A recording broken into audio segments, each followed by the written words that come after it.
Cars, a presentation of the Rio Grande Oil Company.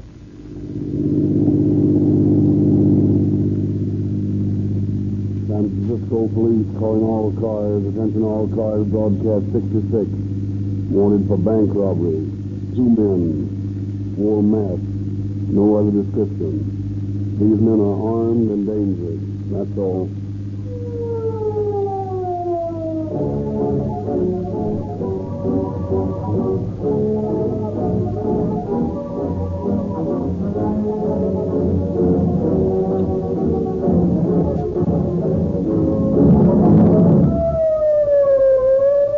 Oakland Police, attention all cars. New city orders. Use only Rio Grande cracked gasoline for all emergency equipment. Merced, California, effective immediately. All Merced police cars and fire engines that switch to Rio Grande cracked gasoline. Calling all Berkeley police cars. Rio Grande cracked gasoline has been specified by the city of Berkeley for all police, fire, and emergency equipment.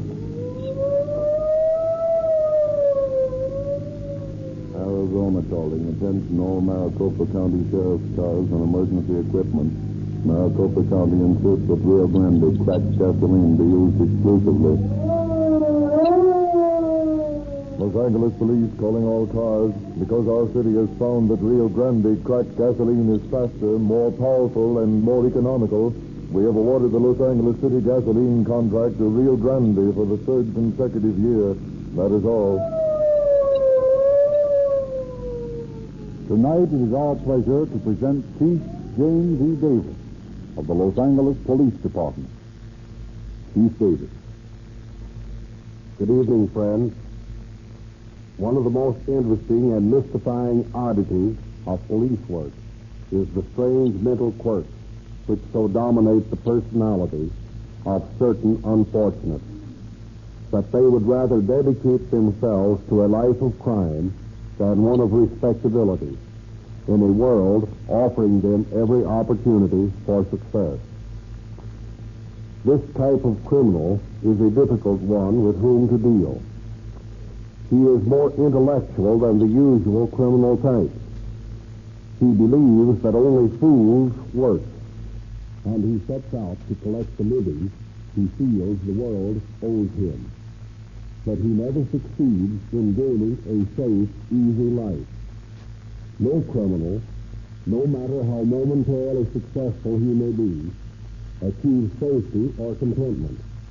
This drama indicates more forcibly than words how true this is.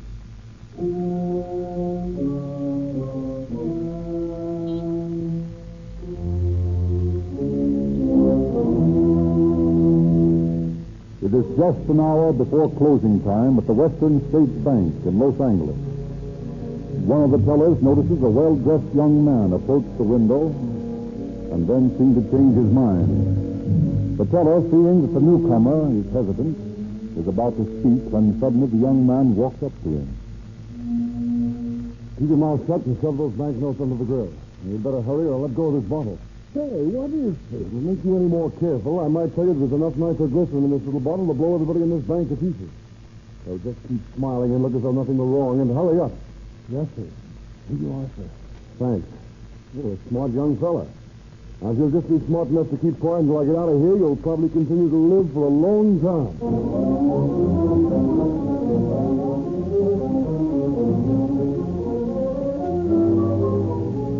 The polite young man walks calmly out of the bank, steps into a car at the curb, and drives off. But the teller in the bank has not waited for him to get far before he notifies the police and gives a perfect description. 15 minutes later, the bandit is stepping out of his car in front of his house when the police car draws up alongside and 2 policemen leap out with guns in their hands. Wait a minute, young fellow. What's your hurry? Well, I'm in no hurry. What do you fellas want? Well, I think you know well enough what we want. Where's the money? Hey, what the devil are you talking about? I don't know anything about any money. Well, we'll just take a look through your pockets, and then maybe you'll have a different story to Now, tell. wait a minute here. I don't know what you're trying to prove, but I can assure you that I'm not going to stand here and let you search through my clothes. I haven't done anything. Now, isn't that just too bad? Bill, be very careful that you don't soil this gentleman's suit when you look in his pocket. We wouldn't want to do that, would we? No, I should swear we wouldn't. Now, mister, if you just stand quiet for a minute till I see what you got here. Well, nice crisp banknote and a Western States Bank marker band around them, huh? Well, what do you say to that now, young fella? Is there anything wrong in having some money in your pocket? I just drew that from my account at the bank. Just drew it from your account at the bank, eh? Well, I'm afraid you'll have little use for it for a while to come. All right, Bill, let's give this banking gentleman an escort to the police station. I'm sure the chief would just love to meet him. Now, listen, you're making a big mistake about this. When you get me to the station and I tell them who I am, it'll go pretty hard with you. My father's a good friend of the chief. Is that so? Well, maybe you and the chief can have a nice little chat, and then we'll all go over and have dinner together. That'd be nice, wouldn't it, Bill? I'd be delighted. One of these days, you smart cops are going to laugh out of the other side of your face.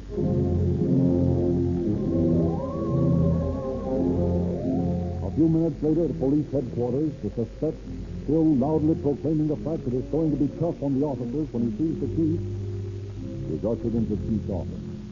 Well, Brown, what's the trouble? Now, we got a young fellow with us who seems to feel that we've done a terrible thing to arrest him. Maybe he'd like to tell you what it's all about. What's he charged with? Bank robbery. He walked in about an hour ago and lifted $1,000 from the teller in the Western States Bank. We got a call on it, and from the description of the car he drove off in, you were able to pick him up 15 minutes after he pulled the job. He still had the money on him. What have you got to say to this? Oh, these cops are crazy, Chief. I told them where I got the money, but they didn't believe me. Where did you get it? Well, I drew it out of a savings account. I was going to buy an automobile and take a trip. I see. Well, that ought to be easy enough to prove.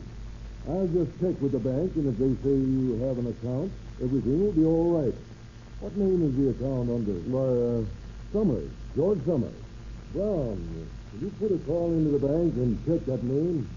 You'd better have the teller who saw the man take a run over here. Yes, sir, I'll do it. Sit down, Mr. Summers. Thanks. What business are you in? Well, I'm connected with a brokerage office. A broker? How's business this year? I'd heard things weren't so good on the market. Oh, I don't know. I don't suppose things are any better than they were last year. You must have done pretty well to be able to afford a new automobile. New automobile? Oh, yes, a new automobile. You hadn't forgotten about it, had you? No, of course not. Why don't you give up, Summers? You pull that job and you haven't any accounts with the bank. Now, why don't you save yourself a lot of trouble and stop lying? I'm not lying. Why would I want to lie? You're pretty cool, aren't you? Well, that's all right with me. As soon as Brown is checked with the bank, it won't be necessary for you to tell me anything. Only I thought that you might want to tell me about it before the others got back. You don't look like a criminal, Summers. You look like a college man. Why the devil did you want to go around holding up banks? I didn't want to go around holding up banks. And if you think you can make me say something incriminating, you're crazy. Okay, have it your own way. Well, I got the bill for you, Chief. Fine, come in. There's no account listed under the name of George Summers. They never heard him. I see. Did you speak to the teller? Yes, he's on his way over here now. Thanks, Brown, that's all. Yes, sir. Well, Summers, what have you got to say to that? Well, I don't suppose there's anything much I can say, is there? Why in the deuce were you so bound and determined to stick to that crazy story of yours when you knew the bank would deny it? Just want to be more trouble to the police? Oh, I don't know. This is the first time I've ever done anything crooked. I guess I sort of hoped to talk my way out of it. I'd always talked my father out of giving me a licking for something I'd done wrong, and, well, I guess I thought I could do it with you. Well, maybe now that you know you can't, you'll tell me all about it, right from the start. Well, I work for my father, and he only pays me $25 a week. I figured that I could make a bit of money from this job and then quit. I didn't mean to make a habit of it. You weren't satisfied with your wages, eh? Well, that's certainly too bad.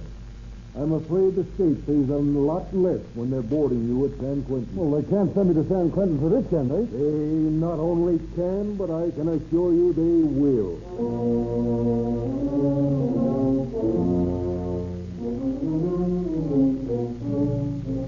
In the trial, it develops that the name Summers is an alias, the real name being James Stanley. As this is his first offense, he is sentenced to San Quentin with a recommendation for parole at the end of 1 year. Stanley is a model prisoner. At the end of the year, he is released and returns to his home in Los Angeles.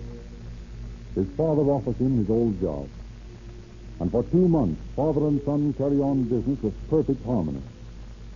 But suddenly, the serenity of the elder Stanley is once again given a jolt when at the end of the week he discovers money missing from the company's safe. Refusing to believe that his son has taken it, he fires one of his employees and changes the combination on the safe. But at last, after changing the combination 5 times, after firing 5 employees, Mr. Stanley faces the realization that his son is the only possible guilty person. Sick with bitter disappointment over the weakness of his son, he waits until the rest of the staff have gone home, and then calls him into the office. Yes, Dan? What's on your mind? Dan, I have something to say to you. Something that I've hoped and said and almost believed would never become necessary. Why, what do you... Wait. There's no use in your trying to deny anything. Nothing you can possibly say can do you any good. I want you to listen until I'm finished, and then you may do as you like. I'm an old man, James. I've had many bitter pills to swallow in my lifetime. Pills that I thought at the time were the worst I would ever have to take.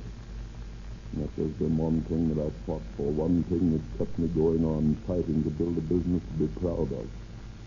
That one thing, James, is you. Yes, but No, Dan... don't say anything until I'm through. I won't be long. My boy, you've been my one hope. I forgave you when you slipped the first time. I thought I knew you. I've tried to delude myself by looking everywhere, anywhere but towards you during the last few months. I've discharged men who were faithful to me for years. And after all this, I find that there's only one answer. You've been stealing from my case. Now, wait a minute, Dad, I haven't. I've known inside me all the time that you were doing it, but my pride insisted that I was wrong. But no matter what was the case, you could never do such a low, sneaking thing to your own father. And now, I've only one more thing to say to you. You've taken all the faith that I have or will ever possess in human nature and destroyed it. And I want you to leave tonight. And I don't ever want to see or hear of you again. You've chosen your own way of living, well, follow it. But if I ever see you on the street, I shall not recognize you. To me, you are completely and forever a thing of the past. From this moment on, you are dead.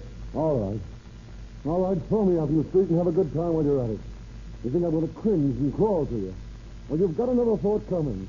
I don't care if I never see you again. It suits me just fine. If you'd paid me any sort of a decent salary, maybe I wouldn't have had to walk off with any money. But you're too cheap to give me more than just what's enough to keep me living. All right, I'm leaving. And one of these days you're going to hear about me, and hear plenty. I'm going to have money, and I'm going to have so much that I won't have to work another day in my life.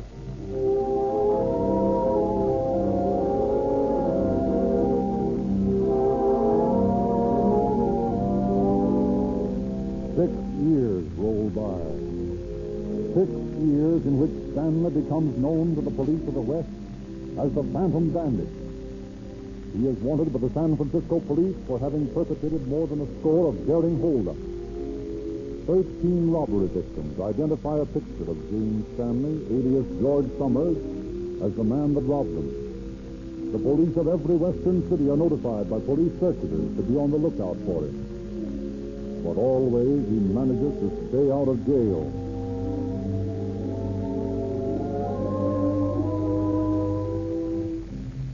September 13th, 1928. The Lark, Los Angeles bound, is standing in a small watering station only a few miles from its destination.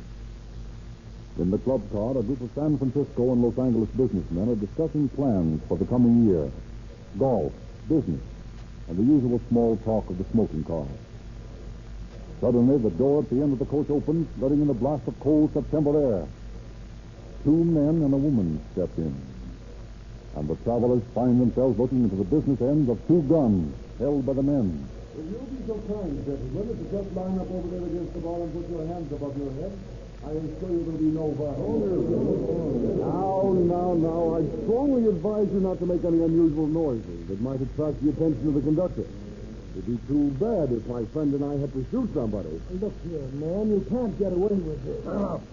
Lydia, Yeah? lift those guys and let's get out of here. Okay. Yeah, you see, you've annoyed my friend. You know, if I were you, gentlemen, I think I'd do just as I was told. It'll only take a minute. All right. I've got everything. Okay, let's... Thank you, gentlemen, thank you. And I wish you all a very pleasant journey.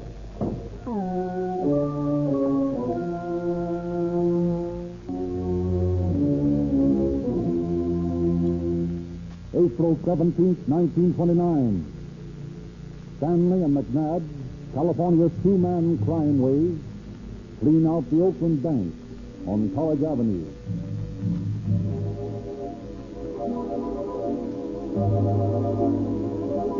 Two months later, on June the 14th, the same daring pair stalk into the Bank of America at Shattuck Avenue and Brightway in Berkeley, tow 7 passengers into submission and walk out with $18,000. San Francisco police are completely baffled as to the identity of the bandits, but from witnesses managed to compile a fairly complete description. Every policeman on the force is warned to be on the lookout for them, but weeks pass and nothing is heard of the bandit pair. And one day in the chief's office, the phone rings. Hello? Very well, put them on. Hello? Hello. This is Chief Waller, Vancouver. Yes? According to the circular I have here, you're looking for a George Summers. That's right. Well, Summers ordered a car to be shipped to him at San Francisco Express. I thought you'd want to know. That's right. What's the address? 2304 Leavenworth. 2304 Leavenworth Street. Right, and thanks a lot. Okay. Goodbye. Goodbye. All right, boys. Here's something for you to do. Go out to this address and see if you can pick up this bird.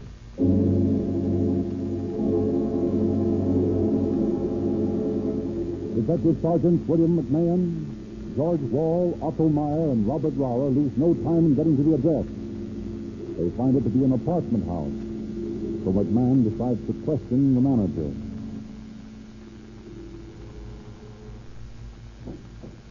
Jory, what can I do for you? We're looking for a person by the name of Summers. I understand he lives here. Well, who are you? We're officers of the law, and we want to see this man. Well, there is no one here by the name of Summers. Are you sure of that? Positive. That's mighty strange. I was told by a friend of his that I could find him here. Well, you can't. Very well. I guess we'll have to search the place if you won't tell us where we can find Summers. Just the place, is it, sir? But I tell you, I never heard of anyone of that name. Well, I'm sorry, but I was told to find him, and that's exactly what I'm going to do. That is, unless you want to tell me what apartment he lives in. If I tell you, will you promise not to tell me? Yes, I promise. Now, what's the number of the apartment? 204. All right, boys, let's go up and take a look. Wall, you better stay down here with the switchboard, and if anybody asks for the key to 204, give us a buzz in the room. Okay. The rest of you fellas come with me. Well, I hope we find something more than a deserted room. The chief on the rampage about those other robberies, I wouldn't dare face him without this bird. Neither would I. 201. 204 must be down the hall a couple of doors. Yeah, here it is. Let's make sure we're alone before we walk in.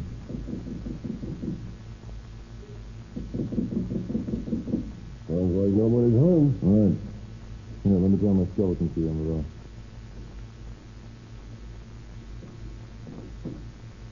Well, at least the fellow who lives here hasn't skipped. Look at those clothes in that closet. More suits than I've had in the last 10 years. Take a look in the bathroom while I look through this chest of drawers. Okay. Hey, Roy, come here. What's that, man? Will you take a look at what I found in this big drawer? Ready for a look? Automatic, shotguns, and enough ammunition to keep the army going for a week. Hey, this bird must be expecting some trouble. Maybe he's expecting to give some trouble. I think we better stick around here until this gent shows up. And when he does, I'm going to watch my step with him. You and me both. Well, shall we look around some more? Might as well. I'll see what's in the closet, and you... Now, wait a minute. I'll answer it. Might be for the guy who lives here, and we don't want to tip him off. Yes? Oh, yes, Wall. Huh? Okay. Stay down there and watch for anyone else. What's up? Mrs. Summers coming up. What are you going to do? Let her get inside. We'll hide in the bathroom and see what she does. Then we'll walk in and grab her. Okay, let's get in there.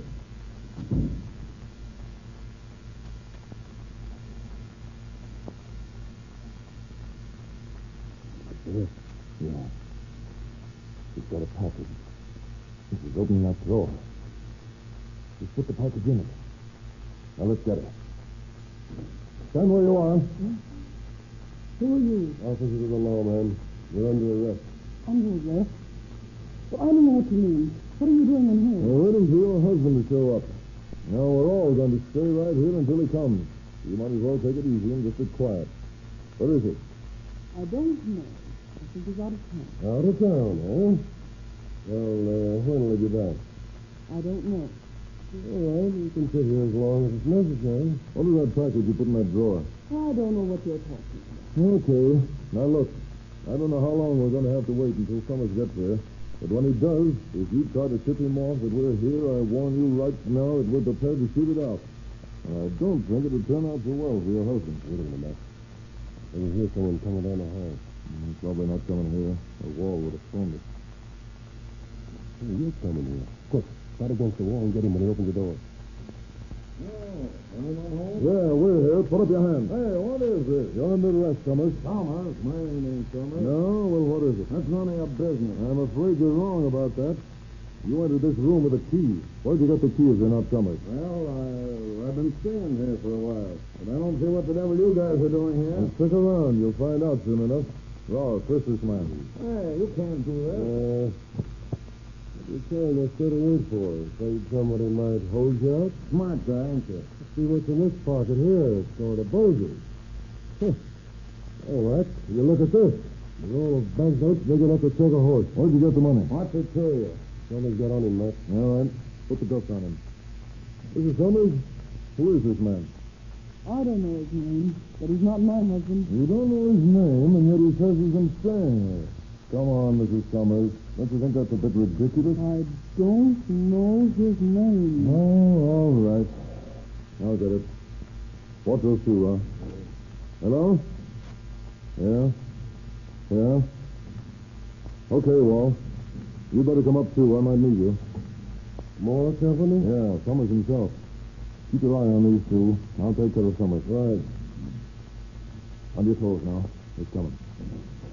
All right, Summers. Put up your hands over your head. What? What is this, a stick-up? No, this isn't a stick-up, Summers. You're under arrest. They've got your wife and your friend in the room here. So you might as well take it easy. Oh, so you're a cop, eh? Well, all right, but take that gun out of my stomach. I'm not armed. I'll believe that after I've looked for myself. What do you got in that package? Laundry? Looks pretty heavy for laundry. Put it down on the floor. Okay. Now come in here and stick out your hand. Let's see what's in this bundle. Laundry, eh? A nice brand new submachine gun. Ron, you and Myers take care of this bunch. I'm going to look around this room a bit more and see if I can find anything. All right, come on, you three. Out of the squad car. Walk ahead of me and see that you behave yourselves. Let's see. Where to begin? A trunk over there might be interesting.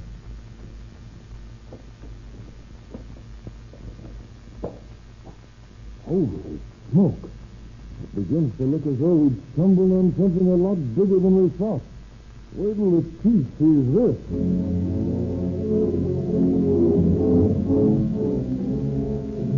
A few minutes later, McMahon walked into the chief's office with his discovery.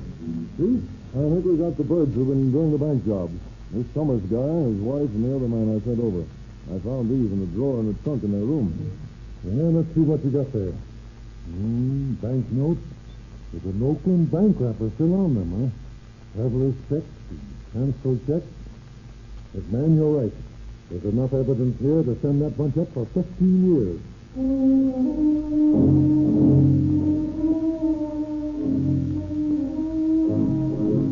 Summers, his wife, and their companion are grilled for hours, but none of them confesses to the charges. Summers gives one excuse after another. He says that a man gave him a suitcase and asked him to take care of it for a while. But when he found the currency and checks in it, he was afraid to do anything about it and hid everything in his trunk. The police relentlessly continue the questioning hour after hour. Finally, he breaks. All right. I'll tell you all I know about it.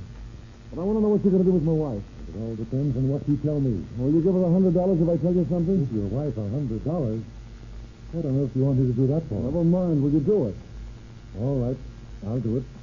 Now, let's see what you got to tell me. Well, if you'll send a couple of your men over to Berks 48 at the yacht harbor, you'll find a boat over there named the Sovereign. What's that got to do with you? Well, I own it. McNabb, my wife, and I were all set to get out of here and beat it to the South Seas.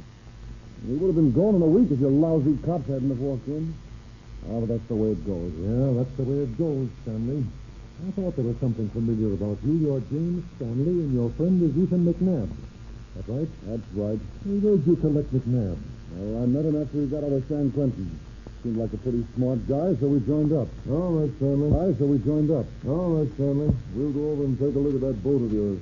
I'm afraid it won't do you much good for a long time to come. Well, I wouldn't be too sure about that.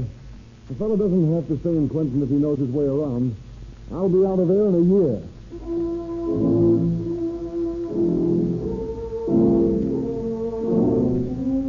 Detectives are sent to the yacht harbor, and Stanley's story proves to be true. The yacht is stocked with enough food to last 30 days and carries a complete arsenal. From the harbor officials, they learned that the boat had sailed down from Vancouver, docking 4 days before, and had been bought by Stanley for $11,500. Stanley and McNabb are tried in the court of Superior Judge Homer R. Spence of Alameda County. Earl Warren, fighting district attorney of Alameda County, prosecutes the case himself and secures a conviction. On the day of July 17, 1929, the two men are found guilty of bank robbery and sentenced to Folsom for from 15 years to life. On September 7th, the same year, they are sent to Folsom, and the San Francisco police close the book. But Stanley and McNabb, determined that they will not stay in prison, make two attempts to escape, both unsuccessful. Then Stanley strikes up a companionship with a prisoner by the name of Marty Colson, one of the toughest men in the penitentiary. Together they plan a way to break out. Colson, while working in the machine shop, constructs a homemade gun out of a piece of pipe and pieces of junk material he steals from the shop. His continual boast to Stanley is that he'll never be taken alive. Finally, after months of preparation, Colson and Stanley are ready to go. They force their way into the office of the warden, and using the homemade gun as a threat, Phone the warden and tell him to come over. And don't tip him off or I'll plug you, see? All right, don't shoot. I'll ring him. Warden, you wanted to get off with an important business. Yes, sir. He'll be right over, sir. When he gets here, he's going to find something that he didn't expect. Marty, what's that? I found out about it. So what do we do? We'll be every guard in this place in here in a second. We haven't got a chance in the world to get out. What are we going to do then? They won't get me alive. Marty, where are you going?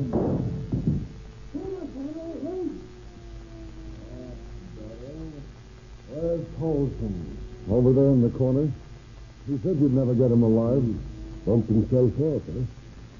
And Stanley, this is the last time we get a chance to make a break. You're going to solitary.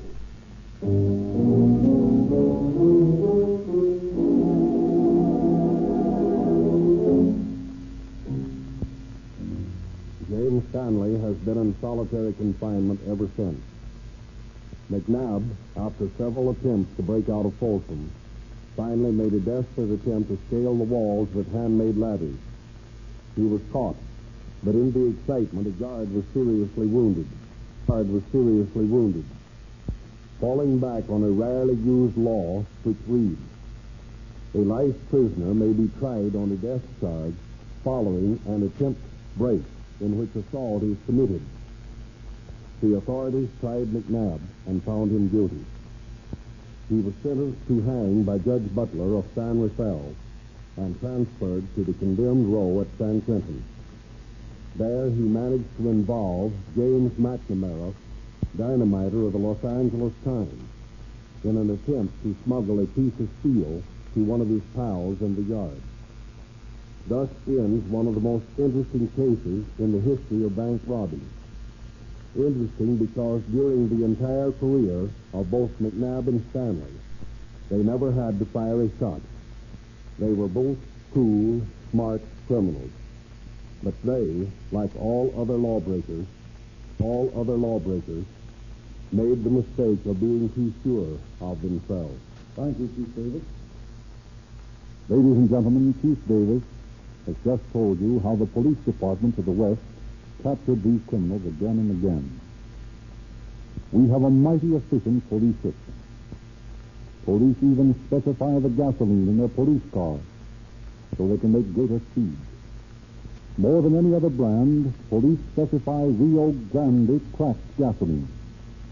Wherever it is sold, it powers more police cars, fire engines, ambulances, and other emergency equipment because tests made by progressive cities like Los Angeles, Oakland, Berkeley, Merced, and Maricopa County, Arizona, have proved that the special cracking process makes Rio Grande cracked gasoline easier to start, speedier, more powerful, and more economical. And this is the same gasoline that you get from your neighborhood independent Rio Grande dealer. You get greater value for your money when you buy Rio Grande cracked with tetraethyl at no extra cost. And here's a bargain. At all Rio Grande service stations, an oversized quart of oil for a quarter. Sinclair Opaline oil in cans. The oil that made Sinclair world famous. Now only 25 cents a quart. With 25 cents a quart. With 2 ounces extra for good measure. The greatest motor oil value on the market.